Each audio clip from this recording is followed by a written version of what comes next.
you doing? Let me take these out. Woo. All right, take the glasses off a little bit. Quick little video on kind of the knife making 101 series. I had a request. I did a little video a while back when I was talking about the Coyote Works knives, and I apologize for the echo. We're in the grinding room, but this is kind of what I wanted to do. Closed in room, listening to my tunes, jamming on my radio, and just getting in the zone. But I brought you guys in here real quick just to do a short video and a tutorial basically on what I'm doing and why I'm doing it. First and foremost, if many of you guys have been following me even prior to a lot of the YouTube stuff, you know that I was taught to freehand everything. And I did a video a while back about using jigs and clamps, and people just, they got a table and they run the things back and forth, and we went through all that stuff. So I'm not going to touch that. I'm not going to touch back into that again. You can look at my playlist or something like that. I think it's something around what do you want to get for your money kind of thing, or do something. And it was a response to some other people that make knives or produce knives. One of the things I wanted to touch on with you about is in the past you've seen how I set up my blades for grinding. Once the blades meet this particular position, okay, they're flat ground, they're shaped, the choil's made. I got holes in the tang depending on what you're getting. At this point, when I start grinding a blade profile, the tangs are already tapered, if they're going to be tapered at all. These are Coyote Works knives. They do not get a tapered tang. They have a full size tang. This is a, we start out with like just over 3/16 of an inch. I think it's like 0.207 or something like that, whatever the metal is, whatever I get. But you get a good thick blade and a full taper tang. The holes, not to touch it too much, it's just for the epoxy, like I said, to go through for pins and to help lighten the tang a little bit. But getting back to the blade profiling, I freehand everything. Freehand meaning this. I don't use jigs. You have seen me use this in the past. This is a filing jig or a filing guide. The reason why I use this is simply for expediency. It's to go fast. I have a ton of Coyote Works knives to do, and I use this on knives that I'm doing a lot of because I can go in there really quick and I can start getting my plunge line set up. And I do this on the initial grind. What I'm doing is making sure that I stop right in the middle of my choil on both sides. It's even, and that's around the 40, 60, 80 grit period. Once I go to 120, I take this off and I clean everything up. If I did 220, I do the same thing. I take the filing jig off, or the filing guide off. It's just to help me move faster. That's all it's for. I'm still doing it all by hand. There is no jig. I don't clamp anything to any of it. I also use this because of some of my knives, like my Rogue or my kitchen knives at times. I will actually put this jig on there because if you know my Rogue and some of my kitchen knives, they actually have an angled grind line or a plunge line. Meaning it doesn't go straight up and down, it actually goes like this. It's not a 42-degree angle or a 45-degree angle, it's whatever I thought looks good aesthetically on that approach. Now if you follow something like, maybe I think I did an Instagram or something like that, I actually was showing you a little snippet. If I posted, I gotta find out after making this video, I actually I was freehanding a chef's knife. I was just here at Frankenstein, just grinding away and everything to show you guys that's how it's made. Going into the 101 aspect of stuff, I would recommend, if anybody is starting out, this filing jig or this filing guide would be instrumental to anybody starting out doing knives. I didn't have this when I started. I probably made the first 100 knives without this.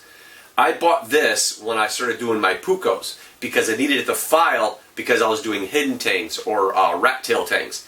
And you need that so you can file down to your tang and make sure that the shoulders are squared off and even. So when you put your tang into your handles or your scale materials, it's even. Especially when I was doing the bolsters. So for people starting out, I would recommend highly grab one of these. This I got off of I think Jant's knifemaking.com or knifemaker.com, somewhere on there. You can look at them. You can probably find them on Amazon, on eBay as well. The kicker is these are stainless steel. Now it looks kind of rusty and cruddy, and that's simply because of the fact that, well, it's full of rust and crud from grinding on knives so much. The bolts are not stainless steel, but the actual pieces of steel, the 3 pieces of steel, are. The washers that are in here, they were brass and they got filed down flat on the even sides. If that'll show up here or not. These little there's little washers right there. I would say a file guide is instrumental to anybody trying to start out on knives. Even if you do want to take on the fact of learning how to freehand yourself, I would say get a filing guide because it will help you so much with your plunge lines getting started. And it's not a crutch. It actually is something that helps you get started and make sure that your plunge line is really nice and even and crisp right here. Then I say take it off and freehand the rest of it. That's what I do. It works the best for me. Maybe it won't work for you, but I've had half a dozen people come through the shop now trying to grind the profiles of their knives, and they couldn't do it. Filing guide or not, they just couldn't do it. Not everybody can. That's where people go into, they get those jigs and they attach the blade to the jig, and either the jig cants their knife at a certain angle or the flat platen, they adjust that and then they do it that way because they just don't have the dexterity and the ability to hold a knife steady and get smooth, even grind lines. Secondly, now getting to the grind lines real quick, what I was taught makes sense because I used to ride dirt bikes and motorcycles all the time, and for those of you that do that same thing, you know the throttle on, throttle off, right? Throttle on, you're accelerating, you're giving it a twist. Throttle off, you're letting it go back forward, for most sense. If not, for you people that don't know about dirt bike riding, there's a throttle on the right side, and when you turn it this way, you're giving yourself gas, so it's throttle on. Throttle off is when you're letting that go and slowing down or not accelerating, decelerating. So when I was taught, Jeff taught me accelerating, throttle on, throttle off. And what that means is the throttle on, throttle off method is when I'm going to hit the flat platen. So when I'm throttle oning and throttle offing, you're going to notice that when I throttle on, my wrist goes like this. That means I'm starting on the left side of the grind right now. I'm going to throttle on. That means I'm going to turn the knife like this. If I throttle off, I'm going back forward, meaning the spine of the knife for throttle on is going closer to the platen, or more pressure is going into the platen. Throttle off means the belly of the blade is going into the platen and the spine is going away. So when you're starting out your grind, as you know, I've scribed my lines to find center, and I won't touch into that because that's you guys have seen that before. So I have my center lines. What I'm doing is I'm initially throttling off, and I'm trying to break off just the corner of the blade right here. I'm just trying to break off the corner right here because you know the steel is flat and it's got a 90-degree edge across on both sides. So what I'm doing is I'm breaking the edge and I'm starting to get that bevel that you're starting to see right here. Okay, and it's fairly even for right now. You see it's a little bit shorter here on the tip, a little bit wider here, and then a little bit shorter back here again. But this is just to start removing steel on the corner. And you're going to get close to your grind line. But by doing that, I'm throttling off. That means the tip of the belly of the blade, is actually going into the platen and the spine is staying away from it. And then I slowly just bring the knife right across, just like this. So I'm just coming across. I go in here. The file guide's really nice because it stops right where the glass platen is. Stops right there. Everything is right nice and tight. And then I just slowly, with even pressure on the platen, I go at a continuous pace all the way across, and then I start to turn the knife away. I take this, and as I start coming across, and as soon as I crest this curve of the belly, I'll start to lift the blade away, and I'll start pulling the knife off like such. See, just like this. I'll come across here, and then I'll slowly turn it across like this, and that's what will give me this curve.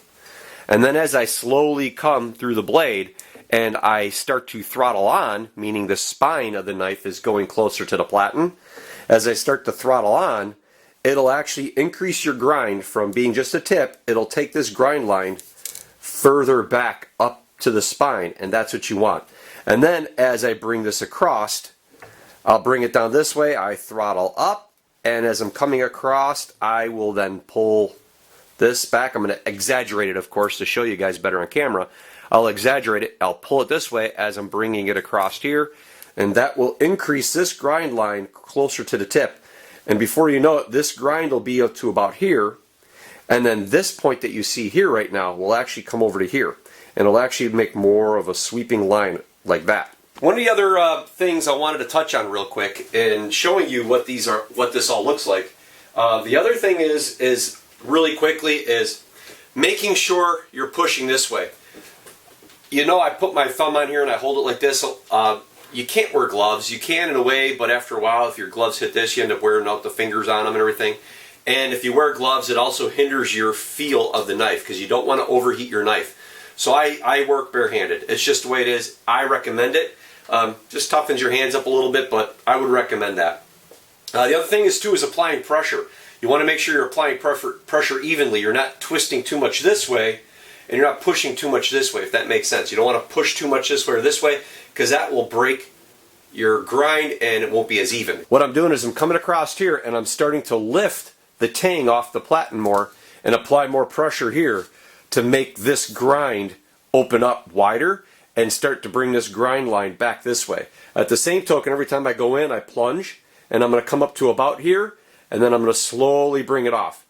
So that's what you want to do. You want to make sure you're doing this, and you want to apply pressure that way. So not only are we focusing on doing this, but we're focusing on this as well.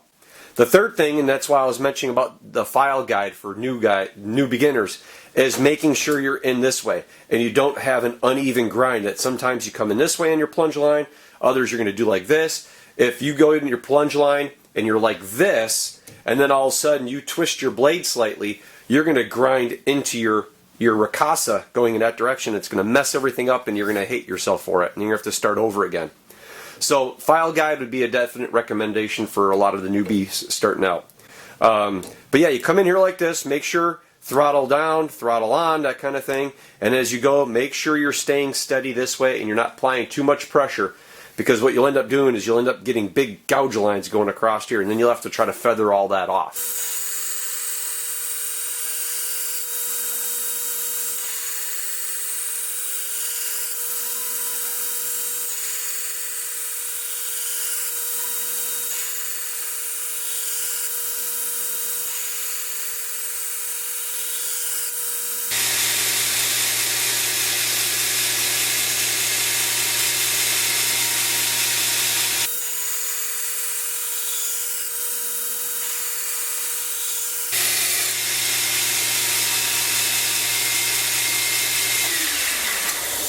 Okay, one other thing I was just realizing I want to tell you, and that is following your shadow, making sure you have even, I don't know how else to put it, that your blade's not going back and forth like this as you're going across the flat platen. Is when you're grinding, you're looking at that where your steel hits the flat platen. And in doing so, what you want to do is you want to make sure that your shadow, as I turn this, you'll see that shadow increase. I'm going to exaggerate it a little bit so it can come off on camera okay.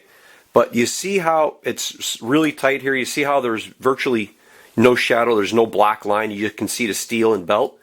And then as I throttle off, or I throttle on, I'm sorry, when I throttle on, or I bring the spine closer to the platen, you'll see that line, how it gets increasingly darker, and where now it's really dark, right? I'm just exaggerating there. But what you're doing is you're making sure that as you're going across the flat platen, you're not doing this.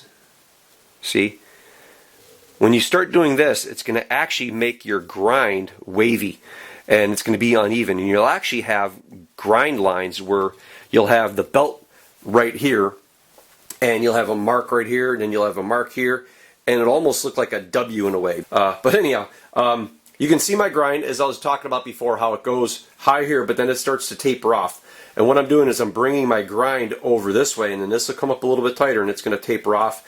But I'm not doing any more on here. This will get 120. This is a 60 grit right now. I'll do 120 on this, and then that'll be done. Okay, one of the other things we want to talk about is addressing the belt. When I talk about addressing the belt, what I'm doing is, I'm not saying, "Hi, belt, how are you?" It is coming in and approaching the belt, maybe would be the better part, is instead of just coming in and just, "Oh, I'm going to hit it like this. Oh, I'm going to go in." What you want to do is, you want to make sure that when you go in there, you want to ever so slightly start by approaching or touching the belt with the tip, with the belly, right there, right near your grind line. You want to do this, and then you're slowly back off. You're going to quickly back off like that. You're going to hit this and then come in. See how I twist the blade like this? It goes down, boom, just like this. Right now it's on my grind line, so I hit like that.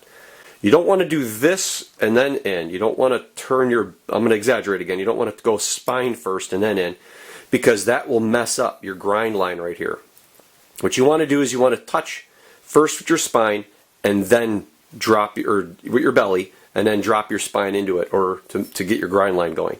So you want to do this, boom, and then in. And you want to slowly just keep even pressure all the way across doing this. If you start going spine first or try to go flat, you're going to end up throwing off the bevel.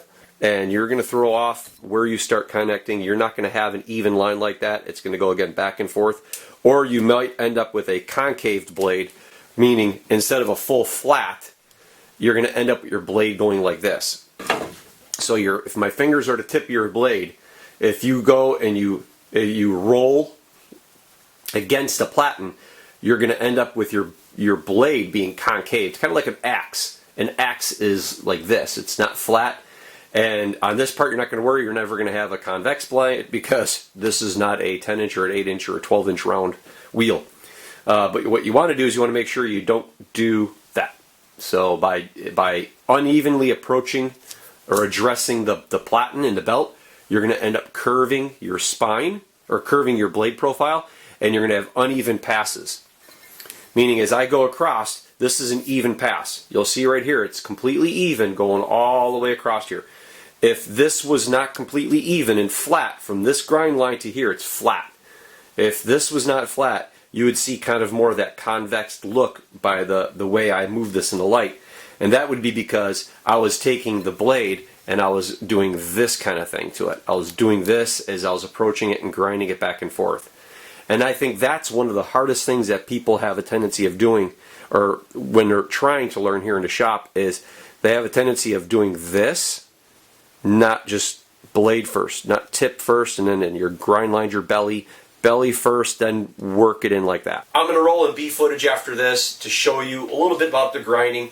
This is Gary's knife. Gary is one of the first people that bought a Coyote, and he had a request that I show some step-by-step processes about making the knife, his in particular. So I'm going to be doing this kind of process throughout there. I didn't do anything about the holes in the tang because, well, they're just holes. That's it. It's just lining them up. But I have showed in the past about scribing. You guys have seen me do this in other videos. But I want to touch base on the grinding of the blade profile.